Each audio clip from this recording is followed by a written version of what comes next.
I discovered my family was stealing $90,000 from me while I sat in my mother's kitchen fixing her banking app. They had a secret group chat. Sterling Inner Circle. My mother, my two sisters plotting to cut me out of my dead grandmother's inheritance and split my share between themselves. $30,000 that was rightfully mine gone. And I was the idiot playing free tech support for the woman orchestrating it all. Something inside me snapped. If you've ever been the family doormat, hit that. Like and subscribe because what I did next destroyed them. Comment if you've caught your family plotting against you. This gets brutal. Let me tell you how I got here. I'm Victoria Sterling, Vicky to everyone who's ever used me. 31 years old accountant at a Raleigh firm, six-figure salary, one passion that was actually mine: photography. My Nikon D850 was the only thing in my life they hadn't ruined yet. My family had roles, and we played them perfectly. Melanie, the golden child, lived her Instagram perfect life with her lawyer husband and reminded everyone constantly how successful she was.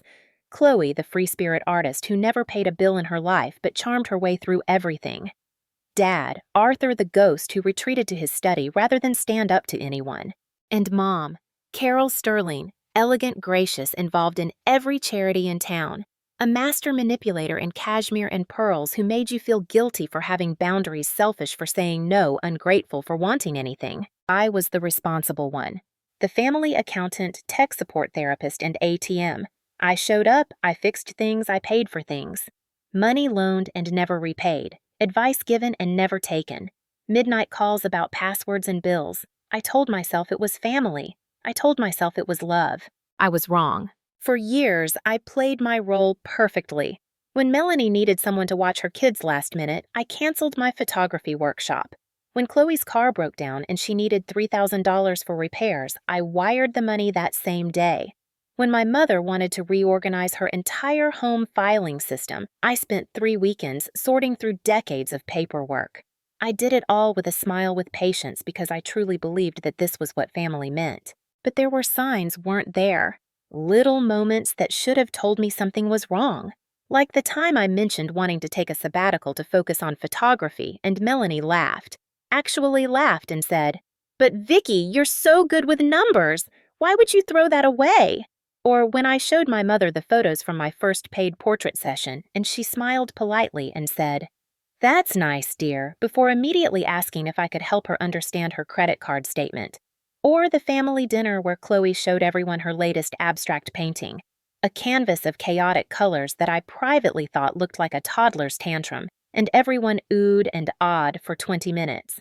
But when I mentioned I had been published in a regional photography magazine, the conversation moved on in less than 30 seconds. I noticed. Of course I noticed, but I buried those moments, explained them away, told myself I was being oversensitive.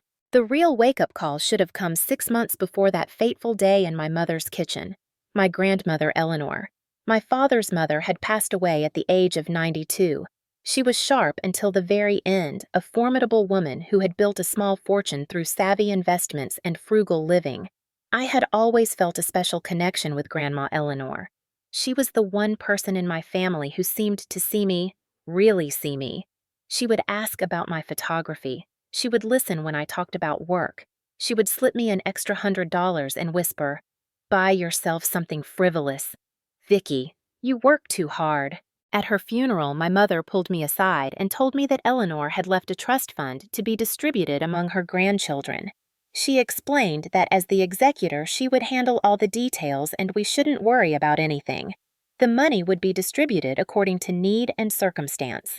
I remember feeling a warm glow of gratitude toward my grandmother, thinking that whatever she left would be a blessing, a gift from beyond. I didn't ask questions. I trusted my mother. That was my first mistake. The months following Grandma Eleanor's death were busy.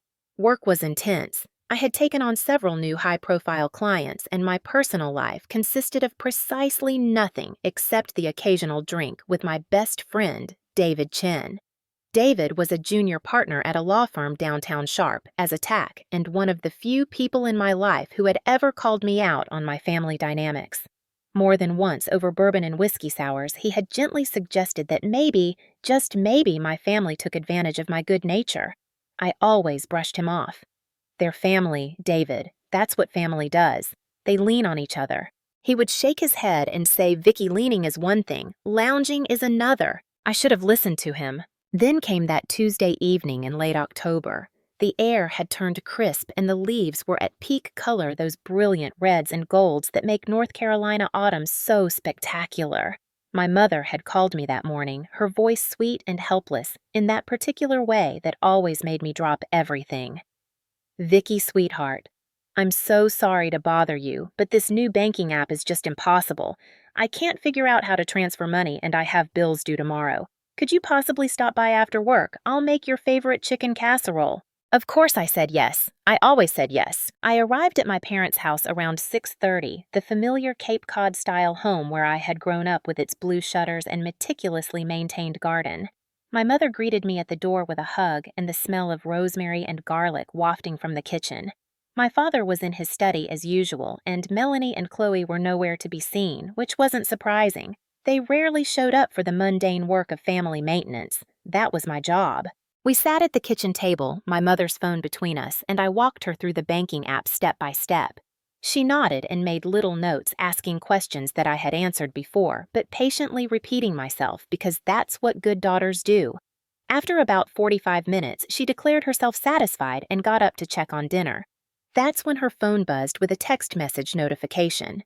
The screen lit up and I glanced down automatically, not snooping, just a reflexive look at the sudden light. And there it was, Sterling Inner Circle, 3 new messages. I don't know what made me do it. Maybe it was the name of the group chat so formal and exclusive. Maybe it was the fact that I had never heard of this group before. Maybe it was something deeper, some instinct that had been trying to warn me for years. But I reached out and tapped the notification. The messages loaded and my blood turned to ice water. The conversation went back weeks, dozens of messages between my mother Melanie and Chloe. A detailed, calculated plan to distribute Grandma Eleanor's inheritance in a way that excluded me entirely. They discussed it like I was a line item on a budget to be eliminated. Melanie's messages were cold and clinical. "Vicky doesn't need it. She makes good money. She's stable. We have real needs. The kids' college fund is nowhere near where it should be. My mortgage is brutal. She can afford to take the hit." Chloe's messages were more whiny, but equally damning. "It's not fair that she gets the same amount when I'm trying to start my art studio. This is my one chance. Mom, you have to make this right." And my mother, the woman who had just hugged me at the door and made my favorite casserole, responded to them with cool efficiency. "I've reviewed the trust documents again. The language says I can distribute as I see fit, based on need and circumstance. That's intentionally vague. I can absolutely give Vicky nothing and split it between you two. We just need to be careful about how we frame it if she asks questions. We'll say the expenses were higher than expected, that lawyer fees ate up more than we thought, that kind of thing." I scrolled further, my hands shaking so badly I almost dropped the phone. There were messages about Chloe's business plan, a document I had actually helped her write 6 months ago, fixing her terrible grammar and completely unrealistic financial projections. They were using my own work to justify giving her $45,000 of inheritance money. Melanie was getting $45,000 as well, and I was getting nothing. The trust was for $90,000 total, $30,000 for each grandchild. That was the original intent, but my mother had found a loophole, a few words in legal language that gave her discretion, and she was weaponizing it. I heard my mother's footsteps returning to the kitchen. In what felt like slow motion, I placed her phone back exactly where it had been, screen. Dark innocent. I looked up as she entered carrying a tray with plates and silverware, her face arranged in that pleasant maternal smile that I now recognized as a mask. "Dinner's ready, sweetie," she said. "Thank you so much for helping me with that app. I don't know what I'd do without you." I stood up and I remember my voice sounding strange to my own ears, flat and distant. "You're welcome, Mom. I actually need to go. I just remembered I have an early meeting tomorrow." Her face showed concern, perfectly performed. "Oh, but I made your favorite. Can't you stay for just a quick bite?" I shook my head, already moving toward the door, grabbing my purse and jacket. "I'm sorry. I really can't. I'll call you later." I walked out of that house and into the October night, and I made it all the way to my car before the shaking became so violent I couldn't put the key in the ignition. I sat in the driveway for 10 minutes staring at the house where I had grown up, watching the warm light spill from the kitchen windows, and felt something inside me crack and then shatter completely. The drive home was a blur. I don't remember the turns I took or the lights I stopped at. I was operating on autopilot, my mind replaying those messages over and over like a horror movie stuck on loop. She doesn't need that money anyway. We have real needs. We'll say the expenses were higher than expected. By the time I pulled into my parking garage, it was pouring rain, the kind of heavy, angry rain that turns the world gray and cold. I sat in my car and listened to the water hammer against the roof, and I thought about every single time I had said yes when I wanted to say no, every time I had given money that was never repaid, every time I had dropped everything to fix someone else's problem, every family dinner where I was taken for granted, every accomplishment of mine that was glossed over while Melanie's mediocre achievements were celebrated and Chloe's disasters were sympathized with. I thought about my grandmother Eleanor, who had wanted to leave something for all of her grandchildren equally, and how my mother was perverting that wish to benefit her favorites. I thought about how they must have laughed at me, poor stupid Vicky, always so reliable, always so easy to manipulate. And then I thought about my Nikon D850 sitting in my camera bag in the trunk, the one thing they had always mocked. How many times had Melanie rolled her eyes and said, "Still playing with your camera, Vicky?" How many times had Chloe borrowed it without asking and returned it with a dead battery? How many times had my mother suggested with that particular tone of gentle disappointment that maybe I should focus on more practical pursuits? I went up to my condo, stripped out of my rain-soaked clothes, and made a cup of tea that I never drank. I sat at my kitchen table and opened my laptop. Instead of drafting the email, I usually would have sent some version of, "Let's talk about this. Maybe there's been a misunderstanding. Maybe we can work this out." I created a new folder. I titled it Inner Circle Dossier. And then I got to work. It was 2 in the morning when I logged into the family cloud storage account. This was an account I had set up years ago, a shared space for important documents that everyone could access. I paid the monthly fee, I managed the organization, I was the one who uploaded tax returns and insurance papers and made sure everything was backed up and secure. They all had access, but I was the administrator. And as the administrator, I could see everything. I found the hidden folder almost immediately. Someone, probably my mother, had created it and marked it as private. But private didn't mean invisible to the account owner. The folder was titled Eleanor Trust Docs, and inside were copies of every document related to my grandmother's estate. I downloaded everything. The trust agreement itself, which confirmed that yes, there was indeed vague language about distribution based on need and circumstance. The lawyer's summary of my mother's powers as trustee. The financial breakdown showing exactly $90,000 available for distribution after expenses, and the crown jewel, a PDF titled Chloe's Studio Plan. I opened that document with morbid curiosity, and what I found was almost funny in its incompetence. It was the business plan I had helped Chloe write, but before I had edited it. The version full of spelling errors, completely unrealistic financial projections, and a section where she literally wrote, "I'll figure out the boring number stuff later." This was the document they were using to justify giving her $45,000 of my inheritance. I created a detailed folder structure in my new Inner Circle dossier. Screenshots of every message from that group chat, copies of every trust document, the business plan. A spreadsheet I made listing every dollar I had loaned, every favor I had done, every time I had been taken for granted over the past 5 years. By 3 in the morning, I had built a case that would make any lawyer salivate. That's when I called David. He answered on the 4th ring, his voice thick with sleep. "Vicky, it's 3 in the morning. Are you okay?" "I need a lawyer," I said. My voice was calm, eerily calm. Not for a hypothetical situation. For a real situation that's happening right now. There was a pause, and I could hear him sitting up, suddenly alert. "Tell me." I told him everything. The messages, the trust, the plan to cut me out, the documentation I had gathered. When I finished, he was quiet for a long moment. Finally, he said, "Jesus, Vicky. I always knew your family was complicated, but this is beyond. This is calculated fraud, or at the very least a massive breach of fiduciary duty. Can I fight it?" "You can absolutely fight it." That discretionary language is going to be a problem, but the message thread showing intent to exclude you specifically because you're successful. That's bad for them. Really bad. You need a proper estates lawyer, someone who specializes in trust disputes. I know someone. Her name is Evelyn Reed and she's a shark. Can I give her your number? Yes. He paused again. Vicky, are you sure you want to do this? Once you go down this road, your family relationships are going to implode. I looked at my laptop screen at the folder full of evidence of betrayal. They already imploded David. I just didn't notice until now. All right then. I'll text Evelyn first thing in the morning. Try to get some sleep. I thanked him and hung up, but sleep was impossible. Instead, I made another cup of tea and watched the sky slowly lighten through my living room windows, turning from black to deep purple to that pale gray that comes just before dawn. Somewhere out there, my mother and sisters were probably sleeping soundly, confident in their little conspiracy, completely unaware that I had discovered their sterling inner circle and all its ugly secrets. At 7 in the morning, I composed an email to my mother. The tone was professional, almost cold. Dear Mom, I'm following up on our conversation about Grandma Eleanor's trust. Could you please send me copies of all relevant documents, including the trust agreement distribution plan and any expense records? I'd like to review them for my own records. Thanks, Vicky. I sent it and then made coffee strong and black.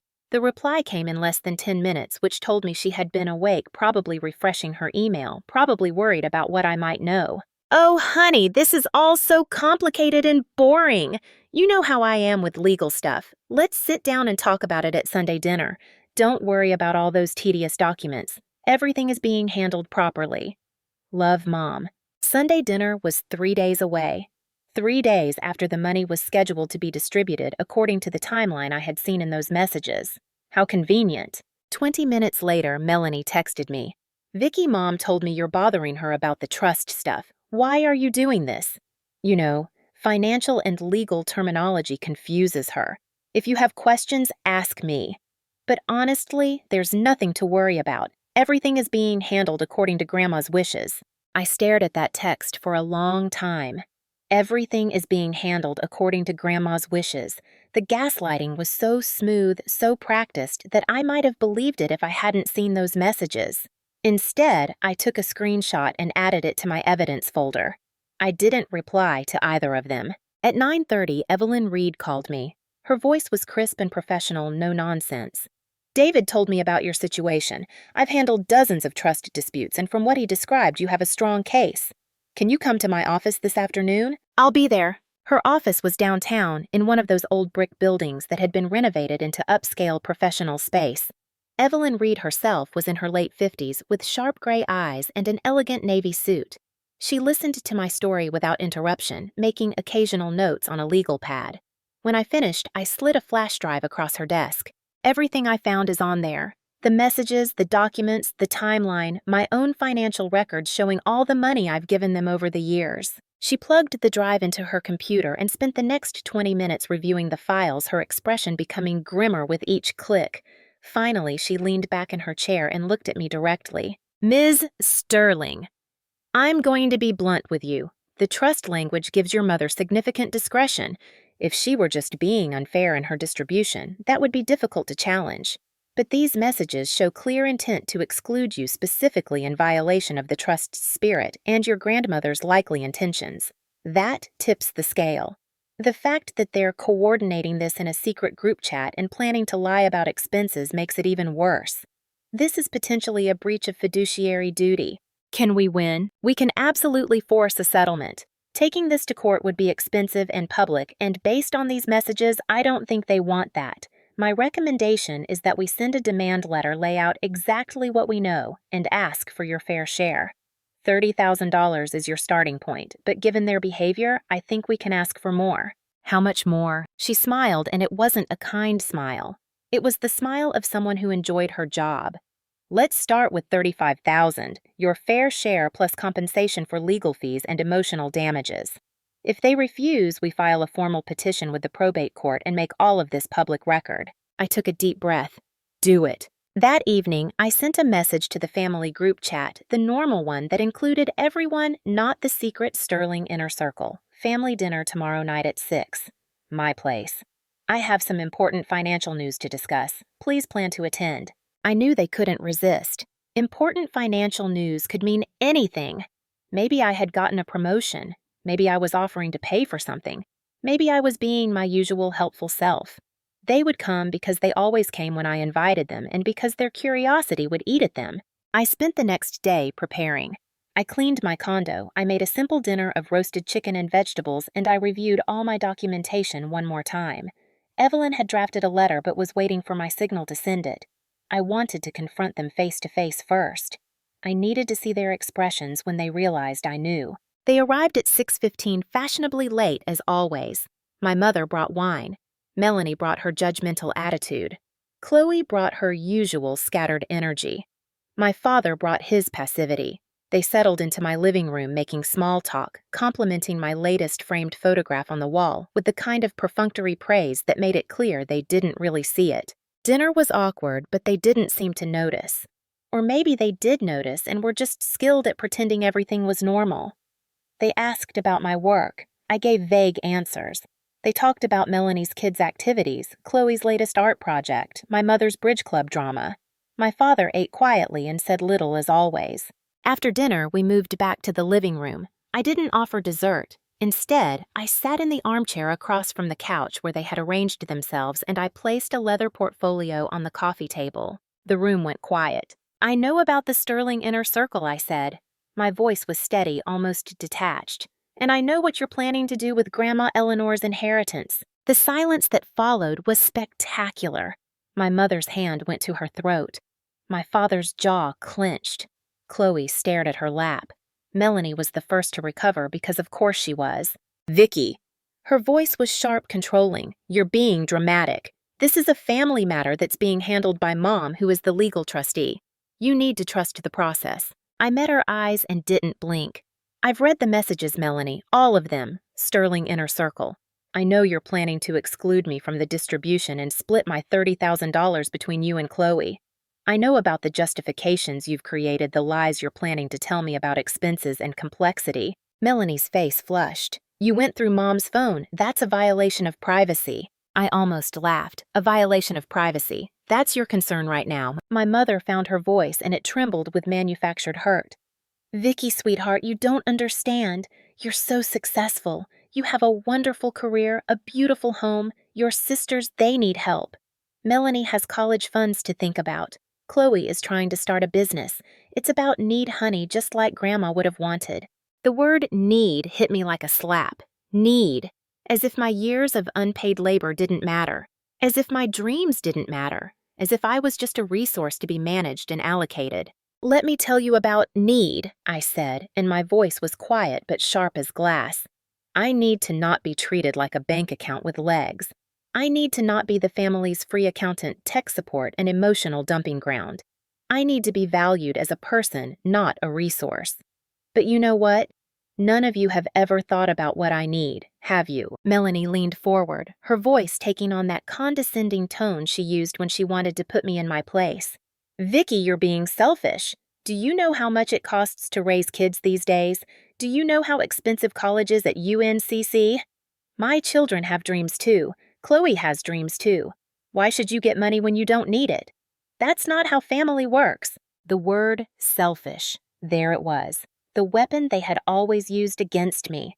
Selfish for wanting anything for myself. Selfish for having boundaries. Selfish for asking for basic fairness and respect. I stood up and walked to the window, looking out at the city lights below.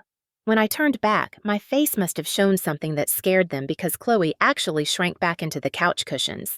Do you want to know what's selfish? I asked.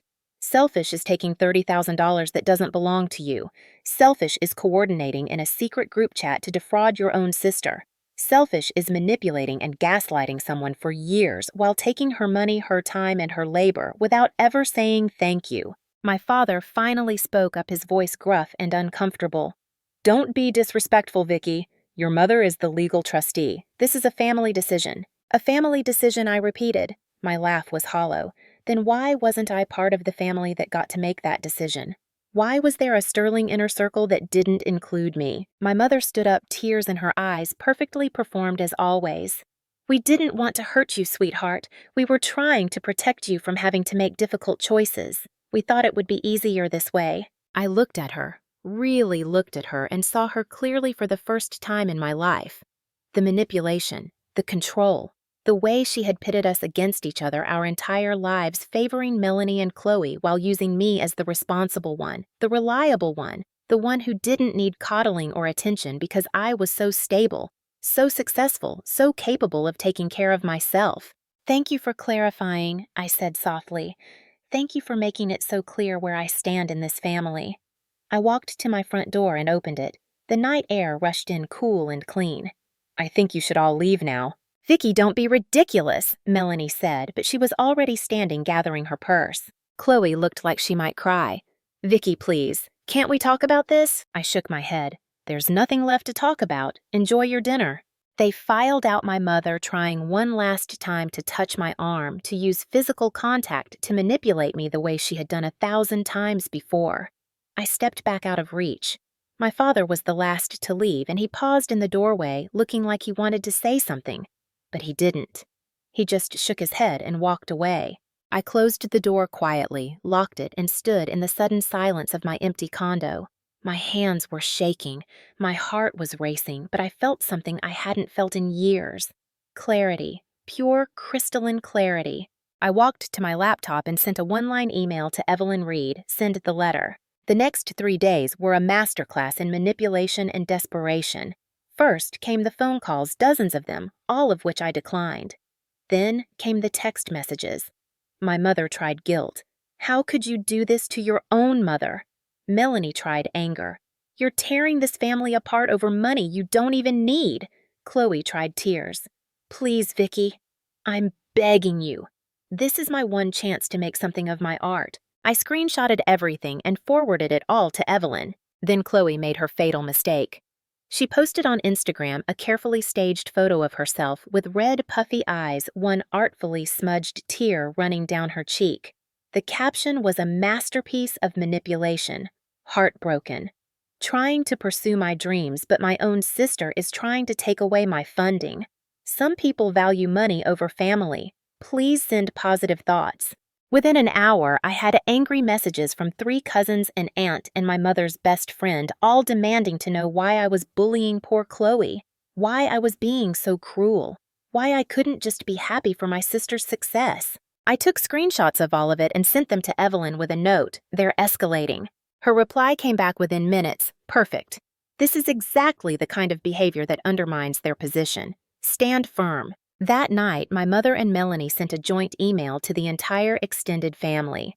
The subject line was "Concern for Victoria." The body was 3 paragraphs of carefully worded worry suggesting I was under extreme stress, wasn't acting like myself, and was making unreasonable demands that were hurting the whole family. They never mentioned the money directly, never acknowledged what they had actually done. Instead, they painted me as unstable, irrational, and hostile. I read it twice, feeling nothing but a cold, distant anger. Then I called Evelyn. "I read the family email," she said before I could speak. "I'm drafting a response to their attorney now. The initial demand letter I sent asked for $30,000, your fair share, and offered to waive any additional claims in exchange for a quick settlement. Based on their response, or rather their complete lack of a legal response in favor of a public relations campaign, I'm revising that offer." "To what?" $35,000. Your share plus legal fees and compensation for their coordinated defamation campaign. And here's the beautiful part.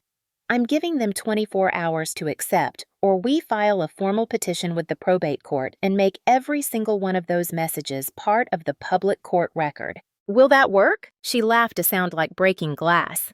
Ms. Sterling, I've been doing this for 30 years. Trust me, they'll fold. Nobody wants their dirty laundry aired in court, especially not people who care as much about appearances as your family clearly does. She was right. 18 hours later, I got a phone call from my mother. Her voice was shaking, whether with anger or fear, or both, I couldn't tell and didn't care. "Vicky, please. You're destroying this family over money. Is that really what you want? Is that what Grandma Eleanor would have wanted? She would be so ashamed of you right now." I let the silence stretch for a long moment. When I spoke, my voice was calm and clear. Mom, you destroyed this family. You did it in secret in your little Sterling inner circle when you decided to steal from me and lie about it. I'm not destroying anything. I'm just sending you the bill for my exit. I hung up. She called back immediately. I didn't answer. 3 hours later, Evelyn called. They accepted. $35,000 wired to your account within 5 business days. You'll need to sign a release waiving any future claims against the estate. I'll come by tomorrow to sign. That night, I opened a bottle of wine, expensive Bordeaux, I had been saving for a special occasion, and I sat on my balcony watching the city lights. The weight I had been carrying for 31 years, the weight of being the good daughter, the responsible one, the family's emotional support animal and unpaid labor force was finally lifted. I felt light. I felt free. I felt angry. I felt sad. I felt everything and nothing all at once. When the money hit my account 5 days later, I stared at the number for a long time. $35,000, more than the $30,000 I was owed, less than the decades of unpaid work I had provided. But it wasn't really about the money, was it? It never had been. It was about respect. It was about being seen. It was about refusing to be used anymore. I composed one final email and sent it to my mother, Father Melanie, and Chloe. The subject line was simple ending free services. The body of the email was professional and detailed. I listed every subscription, every shared account, every service I had been paying for or managing. The family cloud storage account would be closed in 30 days and they needed to back up their own files. The family phone plan that I had been paying for would be terminated and they needed to establish their own accounts. I would no longer be available for tax preparation, financial advice, tech support, or emergency loans. I provided links to professional services they could hire to replace me. The final line read, "Please remove me from all family group chats and shared accounts within 48 hours. I wish you all the best." The response was immediate and explosive. My phone rang constantly for 3 days. I turned off notifications. Text messages piled up, alternating between rage and desperate pleas. I deleted them without reading. My mother showed up at my condo building. Security called me and I told them she wasn't welcome. She left after making a scene in the lobby. After a week, the storm began to die down. The calls became less frequent. The messages slowed to a trickle. They were finally beginning to understand that I meant what I said. I was done. During that week, I met with David for dinner at our usual place downtown. He raised his glass of bourbon to me. "You did it, Vicky. You actually did it. How does it feel?" I thought about that question. How did it feel? Strange, sad, liberating, terrifying. "I'm not sure yet," I admitted. "Sometimes I feel guilty, like maybe I overreacted, like maybe I should have just let it go." He set down his glass and looked at me seriously. "Vicky, they conspired to steal $30,000 from you. They coordinated their story in a secret group chat. They gaslighted you when you asked for basic transparency. They launched a social media campaign to paint you as the villain. You didn't overreact. You finally reacted appropriately. I know, intellectually I know that. But 31 years of conditioning doesn't disappear overnight." He nodded. "It'll take time, but you're free now. What are you going to do with that freedom?" I smiled and I realized it was the first genuine smile I'd felt in weeks. "I'm going to buy camera equipment. Really good equipment. And I'm going to start taking the photography business seriously." His grin was immediate and bright. "Now that's what I like to hear." Over the next few months, I did exactly that.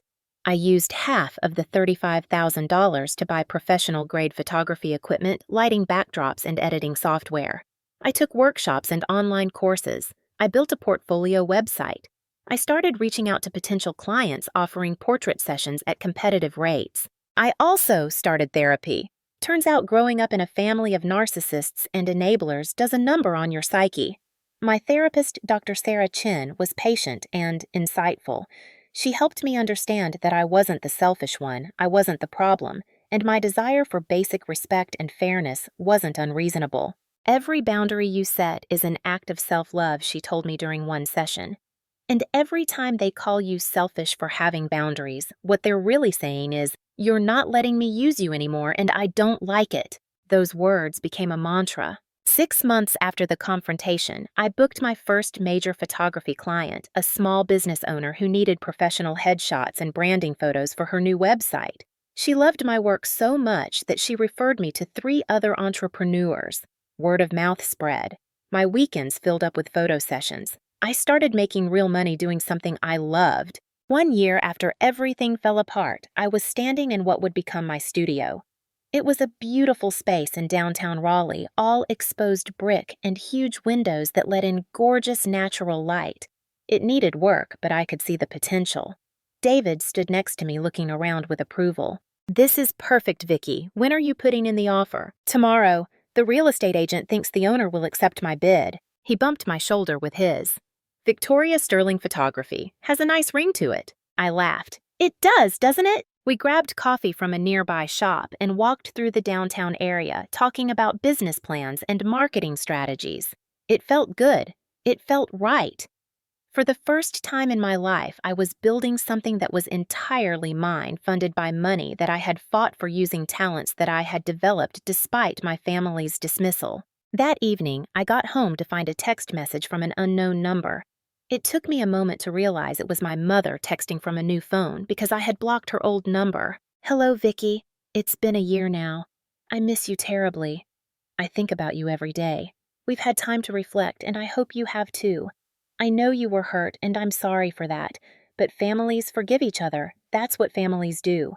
Can we please talk? I'm your mother. You only get one mother. Please don't throw away our relationship over a misunderstanding about money.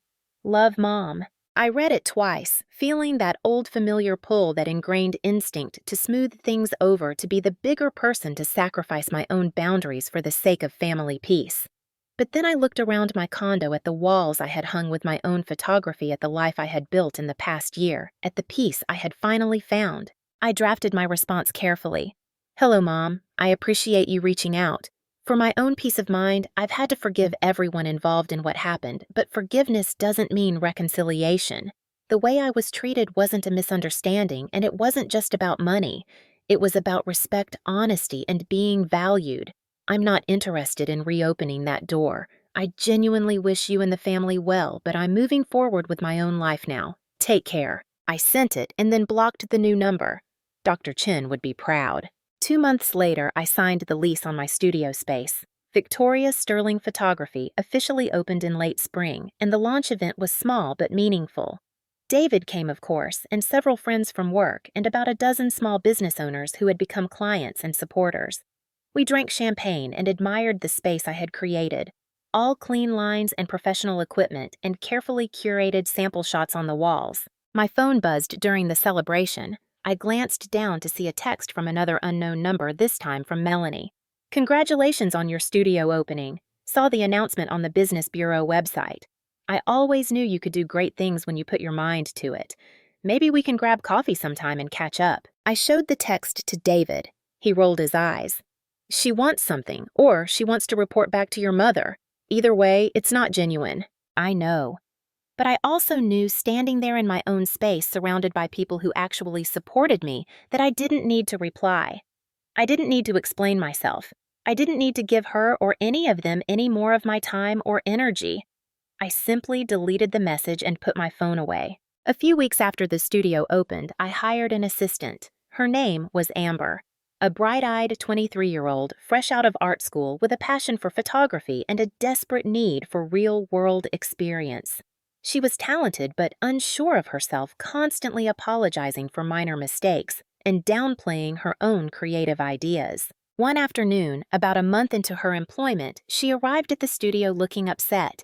I asked if she was okay, and she broke down, explaining that her father had called to berate her about her career choice. "You're 23 and working as someone's assistant for minimum wage," he had said. "When are you going to get a real job? When are you going to do something that matters?" The words hit too close to home. I sat down with Amber, made her a cup of tea, and looked at her directly. "Listen to me, Amber," I said. "Your value isn't based on what you do for other people, especially not what you do for people who don't respect your choices. Your value is based on who you are, what you create, what you love. Don't let anyone, not even family, tell you otherwise." She sniffled and nodded. "Did someone tell you that?" I smiled sadly. "No, I had to figure it out myself. But I'm telling you now, so maybe you won't waste as much time as I did trying to earn approval from people who were never going to give it." That summer was one of the happiest of my life. My studio thrived. I photographed weddings, headshots, branding sessions, and even did a few artistic portrait series that got featured in a local gallery. The Raleigh Today magazine named me one of their 40 Under 40, highlighting my success in transitioning from corporate accounting to small business ownership. I framed that article and hung it in my studio not because I needed validation, but because it was proof. Proof that I had been right to bet on myself. Proof that I didn't need my family's approval or support to succeed. Proof that the dreams they had mocked were actually worthwhile. On the 1-year anniversary of my studio opening, I threw a bigger celebration. Clients came, friends came, David came with a bottle of expensive champagne and a grin that said he had told me so. We toasted to success, to freedom, to new beginnings. That evening, after everyone had left and I was cleaning up, I got one more message. This time, it was from Chloe.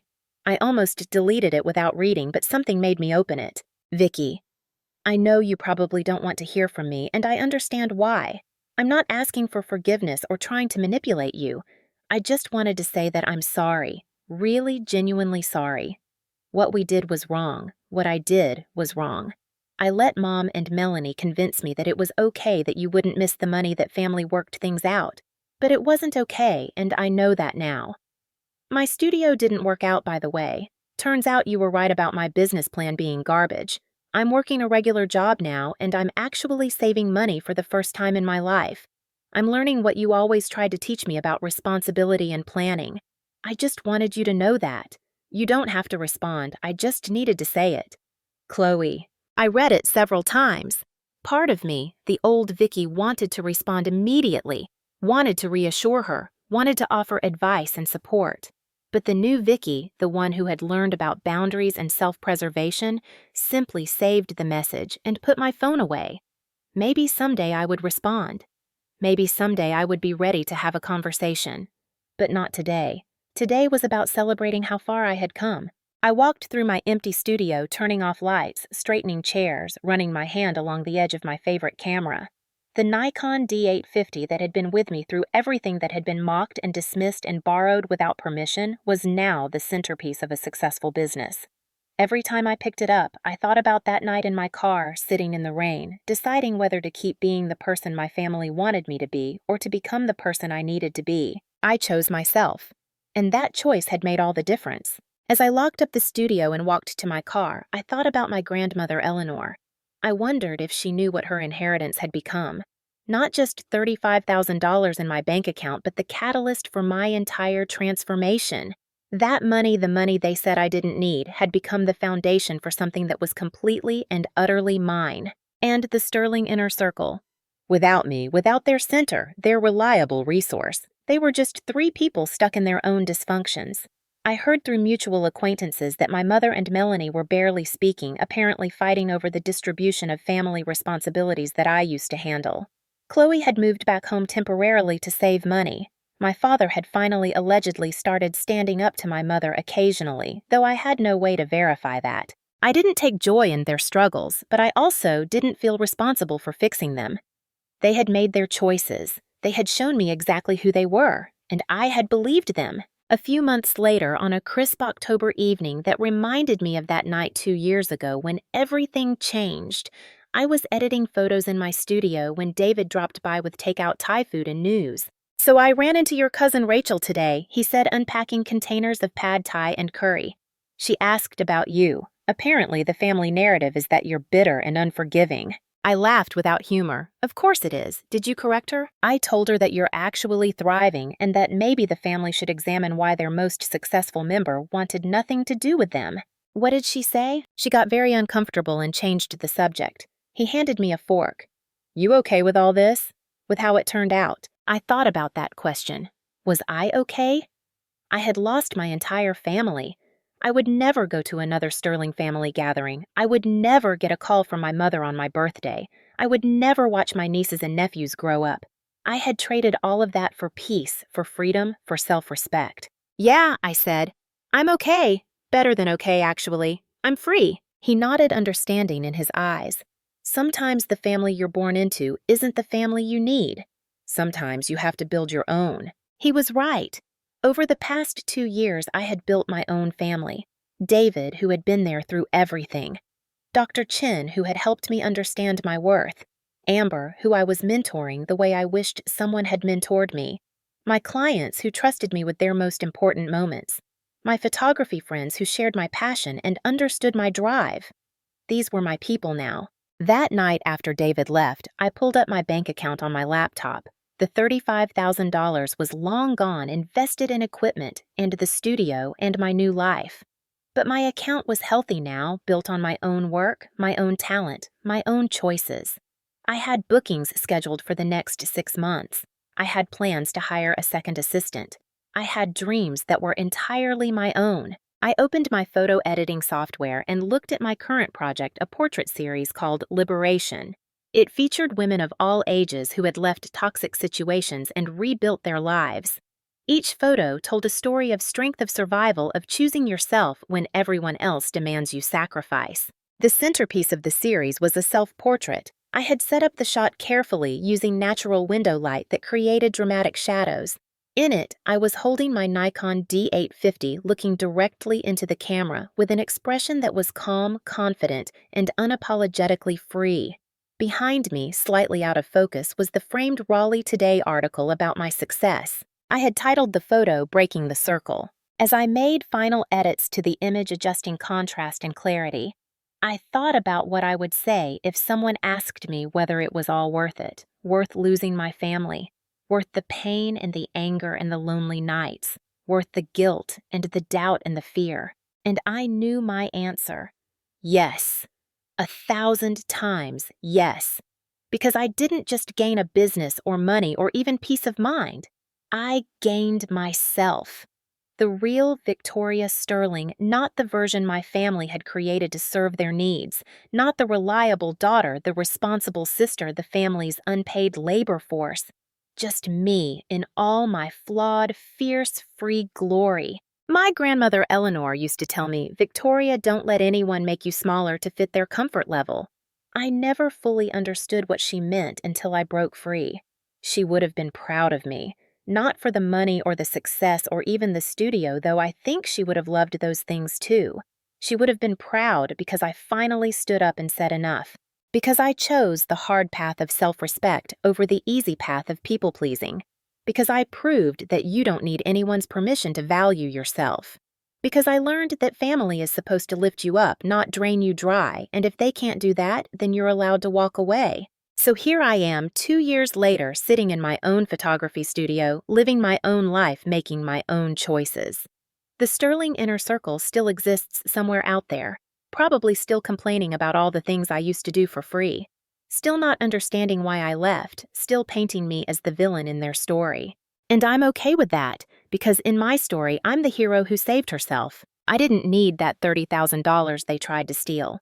I needed something far more valuable, something I could only give myself. I needed to know my own worth. I needed to understand that I deserved respect, honesty, and love. I needed to learn that sacrifice without reciprocity isn't noble, it's self-destruction.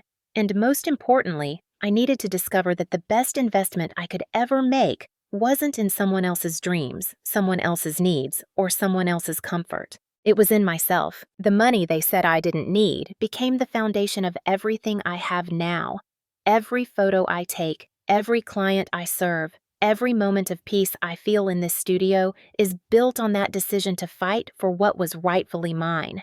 Not just the inheritance, but the right to be treated with basic human dignity by the people who were supposed to love me. I saved the edited photo and added it to my portfolio. Tomorrow, I would submit the Liberation series to a gallery downtown that had expressed interest. Tomorrow, I had 3 client sessions booked. Tomorrow, I had a life that was entirely my own. But tonight, I sat in my empty studio and simply breathed. The weight of expectation was gone. The burden of other people's needs was lifted. The fear of disappointing my family had evaporated because there was no family relationship left to damage. I picked up my camera and walked to the window, looking out at the city lights of Raleigh spreading below me like a constellation of possibilities. I raised the viewfinder to my eye and focused on the scene, the bright points of light against the darkness. the evidence of life and activity and people pursuing their own dreams in their own ways. And then I pressed the shutter. Click. That definitive sound of capturing a moment, of making something permanent, of choosing exactly what to keep and what to leave behind. That's what I had done with my life. I had chosen what to keep: my self-respect, my dreams, my peace, and what to leave behind: the toxicity, the manipulation, the endless cycle of giving without receiving. It wasn't easy, it wasn't pretty, but it was mine. And in the end, that was all that mattered. So let me ask you this. Have you ever been treated like a resource instead of a person? Have you ever sacrificed so much for someone that you lost yourself in the process? Have you ever had to choose between family loyalty and self-respect? If any of this resonates with you, I want you to know something important. Your worth isn't determined by how much you give or how useful you are to other people. Your worth is inherent. You deserve respect, honesty, and reciprocity in all your relationships, especially with family. And if they can't give you that, then maybe it's time to build your own circle. One where you're not just a resource to be exploited, but a person to be valued. If this story spoke to you, if you've been through something similar, or if you're currently struggling with a toxic relationship and wondering if it's okay to put yourself first, please hit that like button and subscribe. Drop a comment below sharing your experience, or just let me know you're not alone in this.